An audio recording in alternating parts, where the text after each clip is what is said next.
Eagles go out and lose last night 24-9 in their preseason opener, but then today, big news coming out of the NovaCare complex is they trade wide receiver Jordan Matthews to the Bills for a corner, Ronald Darby from Buffalo, and a third-round pick also going to Buffalo.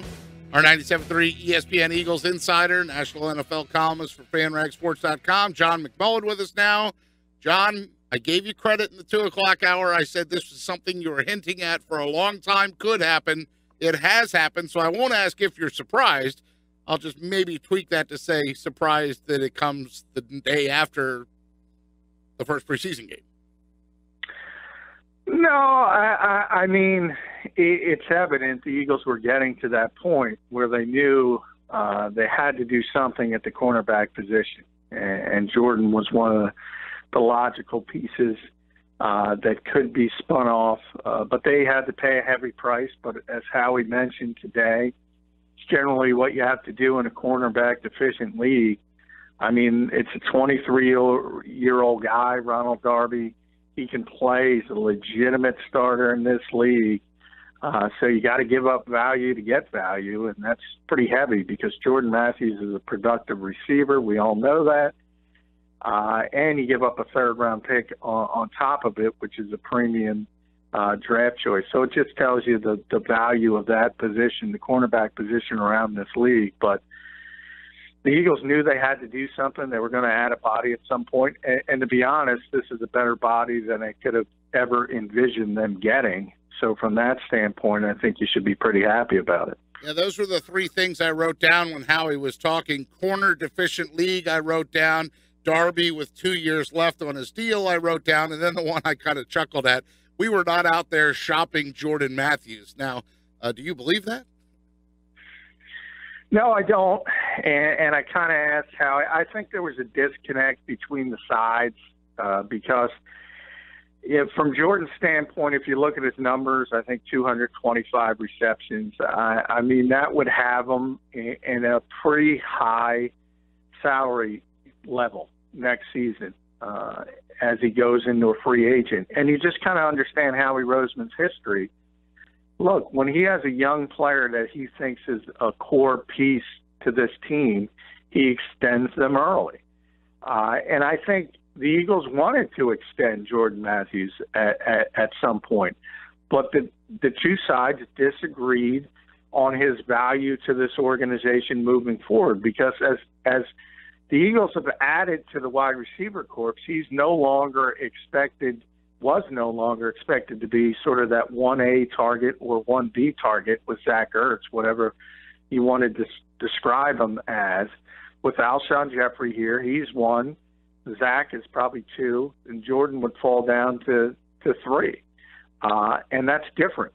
So you could see why they had difficulty coming together. And he's a lame duck receiver. This was his last year in his rookie deal. It looked like the Eagles weren't going to be able to get something done, so they got something of value for him. I did write down a fourth thing. That's right. I wrote down corner-deficient league, Darby 2 years left.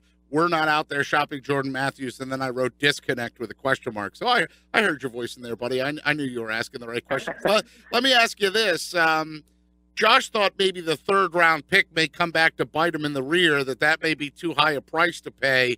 So I called up from their draft guide. Remember when you and I were together in April at the NFL draft there at the Art Museum, they put out, 90 pages or something like that of every fact you ever wanted to know, Eagles draft-wise. So I pulled that up on the GD box and went through the last 6 or 8 or 10 guys. And, Isaac Seumalo, third round, Jordan Hicks, third round, Benny Logan, third round. Those are positives. Then you get to like a Josh Huff, Nick Foles. You're not sure where that grade goes. And then you get down to names like Tony Hunt, Chris Gokong, Ryan Moats, Stuart Bradley. Is the third round pick being thrown in too high, or was that the price of doing business? Well, it is, as I stated at the beginning, it is a heavy price to pay, but it is the cost of doing business if you want to get a player of this caliber and the contract on top of it, because he's, as you mentioned, he's got 2 years left.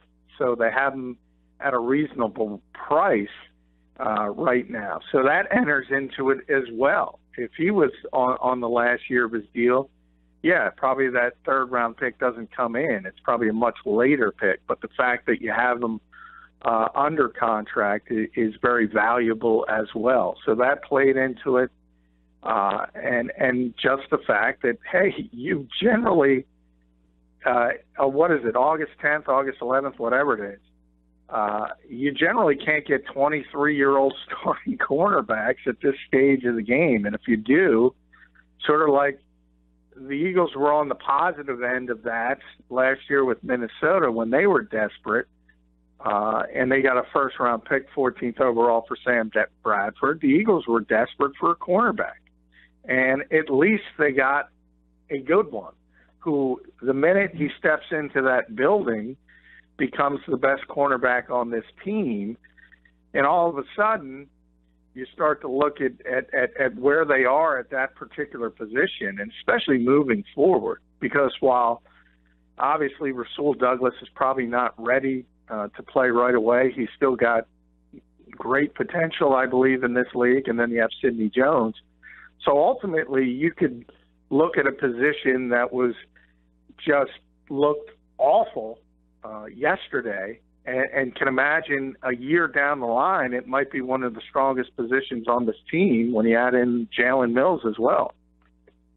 John Deshaun, watching that first series last night in the game and just watching Carson Wentz have control of the offense, move him down the field, score that touchdown, and specifically be elusive in the pocket. Could you talk about how he's kind of taken that from last year and took it to another level in training camp and so far in one game of the preseason? Well, I think he feels more comfortable. I mean, that's natural. He understands what to expect. And it was very, very impressive. I would pump the brakes a little bit on the fact that, Clay Matthews is not the player he once was, so he had him dead to rights, kind of escaped that. And you had a number of things coming together, and Mac Hollins with the two broken tackles and the straight arms. And he showed how big and how physical he was. But it was all positive from Carson Wentz's brief cameo appearance. So that's all you can hope for in a preseason environment. And that's why I'm not sounding the alarm bells because they didn't play well after that, because ultimately the guys who matter played pretty well, except for the offensive line. And even that, I'm not too concerned with, because I look at Dom Capers and I'm shaking my head. He's blitzing like it's the Super Bowl. Well, of course the Eagles weren't prepared for that. So I'm not even really concerned with that. John, we talked last week about guys like Marcus Johnson and Bryce Treggs. Marcus Johnson didn't play last night because of the injury, but Bryce Treggs did and had a big night. Is he improving his chances even now that Jordan Matthews isn't here anymore to make the team? Yeah, he got a big boost today. And that might have been part of it. And we'll see. I don't know. Bryce looked like he might have tweaked his own hamstring, but we'll see tomorrow if he did or not. But I think a lot of it has to do with the added depth at that position. And a lot of it has to do with they have a lot of confidence in Mac Hollins down the line, not necessarily right away, but they think he's going to be a good receiver. They think very, very highly of Marcus Johnson. And Bryce Treggs has been quietly effective this entire training camp. He's sort of been the forgotten guy because if you looked at the numbers, it was going to be really, really difficult for him. But now that Jordan's gone, you have an extra spot, and he would slip in there very, very nicely. He certainly performed well. I think caught 7 passes and 8 targets. So, that position as a whole, the depth there, gave the Eagles more comfort in being able to move Jordan Matthews. John McMullen on 97.3 ESPN.com Eagles Insider, also covers the NFL for FanRag Sports. You can follow him on Twitter at JFMcMullen. John, I'm going to kind of transition to maybe the negative aspects of last night's game, if I want to call it that. And that's what I saw from the offensive line. It's like they almost got no push off the ball when Wentz was out there, and they really had trouble protecting him. And Jason Kelce, again, getting manhandled. How much are we going to put up with watching this? Is this going to be the rest of the season where You think they're going to be able to run the ball, and then Jason Kelsey is getting his butt whooped? Well, I'm concerned about the running game, but more from the head coach's perspective than the offensive line. As I said, Brandon Brooks wasn't playing. You had Chance Warmack at right guard. You had, as I mentioned earlier, Dom Capers treating the game like it's a Super Bowl and sending all these exotic blitzes, which is bizarre for the first preseason game. But they played so poorly defensively, I guess they want to sort of garner some confidence themselves. So I'm not that concerned. The last 2 years, Jason has had real difficult times with big, strong nose tackles. I don't think that's changing. I think that's just the guy he is. He's undersized. He's always been an undersized center. He's not the strongest guy in the world. So when Snacks Harrison shows up, or Linval Joseph, or somebody of that nature, he's going to have trouble. But again, if you look at the Eagles' offensive line compared to most of the rest of the league, it's pretty solid. I wouldn't, put that in the check mark of worries.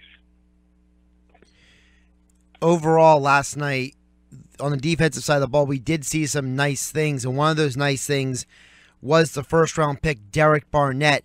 Couple sacks, couple quarterback hits, really being disruptive, really breaking through the Packers' defensive line. We had Scott Grayson on. He was very impressed and very happy with Derek Barnett did.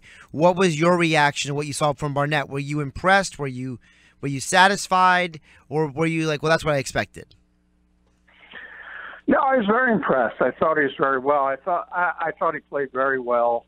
He had taken a little bit of a step back in camp, was struggling a bit. So to see him get out there and make some splash plays. But I think the bigger part of it was what I wrote at 973ESPN.com. If you look at that first sack, he did it on a counter move, and that's what Jim Schwartz has been talking about. Everybody knows he's got the great bend around the edge and the ability to do that. But unless he develops a good counter move, the good left tackles in this league, and there's a lot of them in the NFC East with Trent Williams and Tyron Smith, they're going to have a field day if he just keeps going sort of to the fastball every time and just the edge rush. And with Jason Spriggs, he's a very athletic guy. With the Packers, he countered it. He went inside, and it worked. So I think that was a very, very positive development for Derek Barnett. John McMullen with us. He's our Eagles insider for 97.3 ESPN, and you can find him on Twitter at JF McMullen as well. John, yesterday we were speaking with your pal Jimmy Kempski. I brought up the special teams, and he kind of gave me the whistle and wave answer where he's like, I've only looked at special teams once, and I'm not really paying attention to them. Darn if special teams didn't play a factor in last night's ball game, as they were uncharacteristically off. See, you can't ignore those kickers and punters.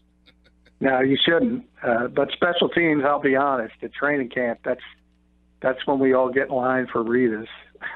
But now look, usually the Eagles have the advantage in special teams. It's been that way ever since Dave Phipp has been there. It wasn't that way last night. Donnell Pumphrey looked really bad as a punt returner. He looked really bad as a running back as well. And obviously they gave up the big punt return. And to make matters worse, Ron Brooks hurt his hamstring covering that punt. So it's very, very rare that the Eagles struggle on special teams. As far as the returning goes, Darren Sproles wasn't dressed. He wasn't out there. That's one of the greatest punt returners of all time. The Eagles are going to be fine there. And I think Phipp will correct it. That's the kind of stuff you can't overreact in preseason, because a lot of the guys who are going to be core pieces to that group aren't out there playing. And if you think about what the Eagles have done better than most teams, is they keep guys around because they're good special teams players. Whether it was Brian Bremen in the past, it's still Chris Maragos, the Najee Goods of the world. Mac Hollins is going to be a great special teams player. I think they'll be fine, but it certainly wasn't good last night. Yeah, the Ron Brooks thing, did you think that also played a factor into why they made the move today then to pick up Darby? No, I think the past 3 months played a role into it because nobody knows better than Jim Schwartz that he doesn't have any cornerbacks. And he was going to have to, if you think about it, to me, the most positive development besides Carson Wentz in last night's game was the play of the corners, the starting quarterbacks. Mills and Patrick Robinson were both good. But again, it wasn't against number 12. It was against Brett Hundley. So how much does it mean? I think Jim Schwartz has seen enough of Patrick Robinson to kind of know that wasn't going to be good enough. And that, more than anything else, is why Ronald Darby is here today. John, Wendell Smallwood didn't play last night, and LeGarrette Blount didn't exactly wow. Again, I know that the offensive line struggled and the crazy blitzes, but is this a concern that Wendell Smallwood still isn't healthy enough to really show some production on the field? Yeah, I mean, it's a concern because he's a guy who's had a lot of injuries, and obviously he's only in the second year. But to me, the bigger concern is Doug Peterson, as I said. It's you're throwing the ball 50-some-odd times, and you're running it, I think, 18 or 19 in a preseason environment. Matt McGloin's thrown 42 times. When is the last time you saw a quarterback throw it 42 times in the preseason? At some point, you got to look at the guy calling the plays and saying, what are you doing? This is supposed to be an evaluation period. And if you can't run the football, that means you should run the football because this is the time to do it, to get it right, to improve it, to make sure when it actually counts and it actually affects the bottom line that you're capable of doing it. But to me, it seemed like as soon as Wentz left the game and they lost the lead, it was almost a regular season environment where Doug's like, okay, we're behind. We have to throw the football. Who cares if you win that game? Run the football. I don't care if it's Blunt. I don't care if it's Clement. This is what you have to prove you can do. And whether Smallwood was dressed or not, the Eagles should have been running it. And for some bizarre reason, they just put it in their hip pocket. To piggyback off of that, John, I mean, we talked about if this was a regular season environment. Is this going to be a problem going into the regular season that Doug is just going to overuse the arm of Carson Wentz? I mean, that can lead to injuries. It could lead to him being exposed. This is your franchise quarterback you're talking about. Yeah, it led to injuries last year. He wasn't the same guy down the stretch of last season. He had a tired arm, sore arm, dead arm, whatever you want to call it. You saw it when he tried to throw the football down the field. He dropped back over 600 times. They paid the lip service throughout the offseason about trying to take some things off the plate of Carson Wentz, and that starts with the running game, and that's why Blount is here.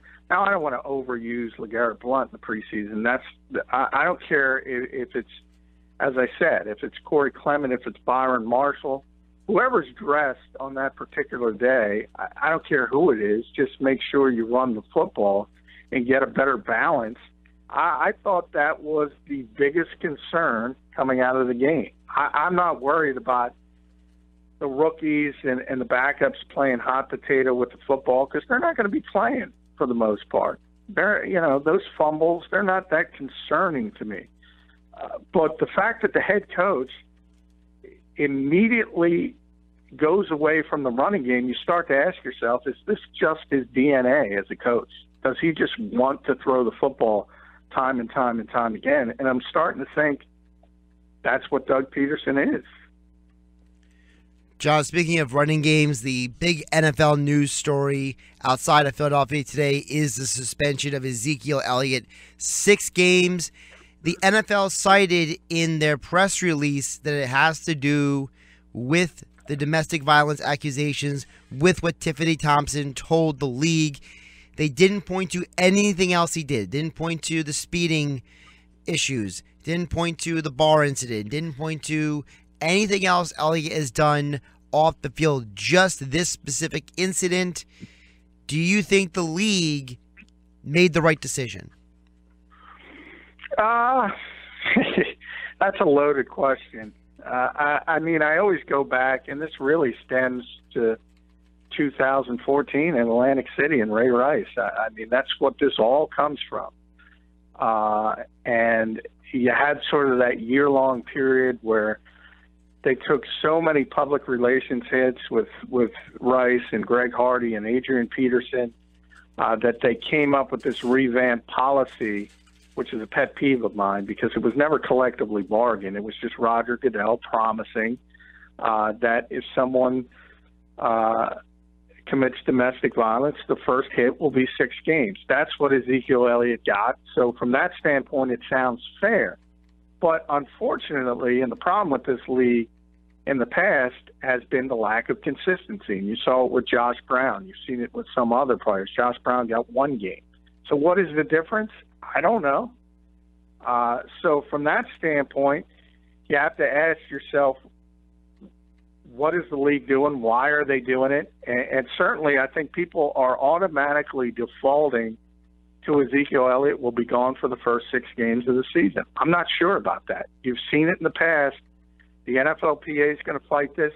They might take it to court. You never know. You saw it with Tom Brady and Deflategate. How long did that last? The league could be in some legal peril here because of their lack of consistency. It's funny you mentioned that, John, because the agent for Ezekiel Elliott has come out and told people that they are going to appeal this, or if they have to, they're going to take it to the courts. Isn't that a little dangerous, though? Because a lot of times when you go to court, John, you know, you can do Open Records Act. A lot of things become public, and some of these accusations against Elliott, while they never were found, he was never charged with any criminal charges. Still, it's kind of like Greg Hardy. There's that line between what it seems like happened and what the legal system said. Yeah, well, I mean, the legal system has different hurdles than the NFL. Obviously, from a legal standpoint, if you're a district attorney in Columbus, you have to weigh, can you convict on this particular case? And if you think not, you're just probably wasting taxpayers' money, whereas the NFL is just worried about protecting the shield. So it's a far different sort of burden of proof, and Roger Goodell has the right to do it. Ultimately, I always say the league will win in the end, and they win every single one of these cases in the end for one simple reason. The players collectively bargain their rights away, and courts are loath to overturn collective bargaining agreements because that has impacts far outside of football. That would create sort of a Pandora's box all over the place. But there have been sort of activist courts along the way that are willing to put stays in place. And ultimately, even if you have to go to the Supreme Court, they're going to win, but it's going to take a while. And that's what I mean. Just don't count on the fact that Ezekiel Elliott's going to be suspended for 6 games at the beginning of the season. Ultimately, he's going to be suspended. John, the other thing I wanted to touch on really quick before we let you go is, so the Buffalo Bills, they get a 2nd-round pick from the Rams. They get a 3rd-round pick for the Eagles. Now, next year, they're going to have 2 first rounds, 2 second rounds, and 2 third-round picks. I mean, is it just me, or are the Bills loading up for the possibility that if Tyrod Taylor is not their quarterback, that they could maneuver up in the draft to get the quarterback they want? Yeah, I mean, they're not sold, and that renegotiated deal on Tyrod Taylor gives them the ability to move on if they want to. So basically, it's he's playing for his job. And if he performs well, they might move forward with him. If he doesn't, they're certainly going to look in a different direction, and they have gathered significant draft capital to be able to do what they want as far as moving up, moving down, whatever, depending on what kind of year they have. But certainly Brandon Beane, Sean McDermott, the new brain trust there, they're not committed long-term to Taylor. And if he doesn't perform well, they're probably going to be looking for a quarterback. He's John McMullen. He's our 97.3 ESPN Eagles insider, also national NFL columnist for FanRagSports.com. and a guy that will be watching Jordan Matthews in that opposite uniform, if you will, next Thursday night. Remember, you can hear all the Eagles coverage here on 97.3 ESPN. John, thanks so much. We hope you have a great weekend, buddy. Thanks, John. Hey, thank you, guys.